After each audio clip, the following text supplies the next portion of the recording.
now, we're going to take you back to the National Prayer Breakfast underway in D.C. right now. The president speaking, listen. Leading us into so many different things, whether it's the right air control system or the right size military or what to do and what not to do. Most important, people. And many of you are very religious. I know so many of you are very religious. And I just think that our country has been so badly hurt.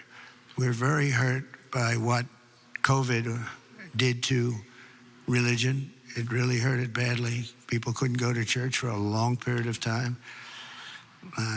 Even going outside, they were given a hard time. And I'm not blaming anybody for that, but it was very hard to gather. So they start using computers, if that. And when they come back, it's just, you know, a whole new experience they have to get used to. But it is starting to come back.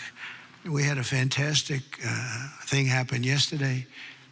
The Army had the best recruitment numbers that they've had in more than 15 years. They think it could be 25 years, actually. They're going to probably put that out, but more than 15 years just now.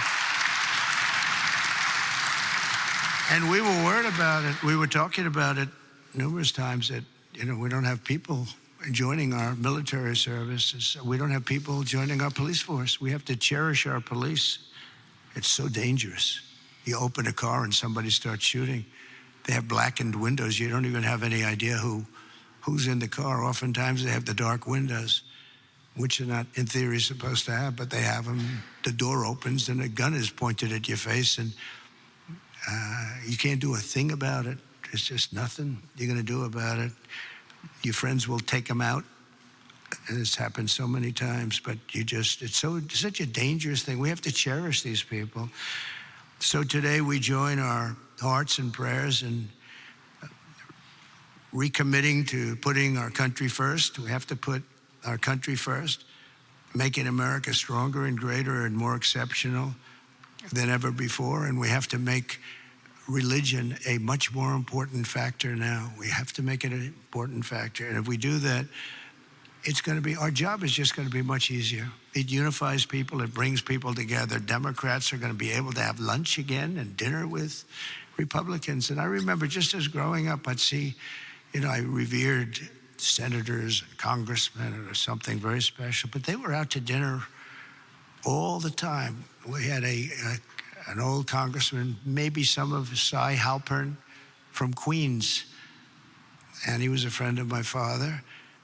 But he'd have dinner with, he was a Democrat, he'd have dinner with Republicans, and he'd be out, it wouldn't even make a difference. Today, it's like shocking.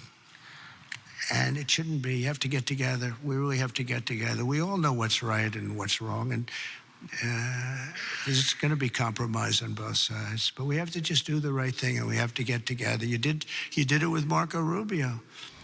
Well, you heard it there, the President Trump talking. He just mentioned what some would call the old days in Washington when parties would come together, opposite parties for fellowship or for dinner, and getting back to that place in America where we're working across the aisle. But also this was mainly about faith and how faith is the bedrock of American society and getting back to religion and getting back to faith, according to the President. Now, we're going to be covering the National Prayer Breakfast throughout the morning. It's a tradition that dates back decades, and we're going to have live reports right here on the National News Desk.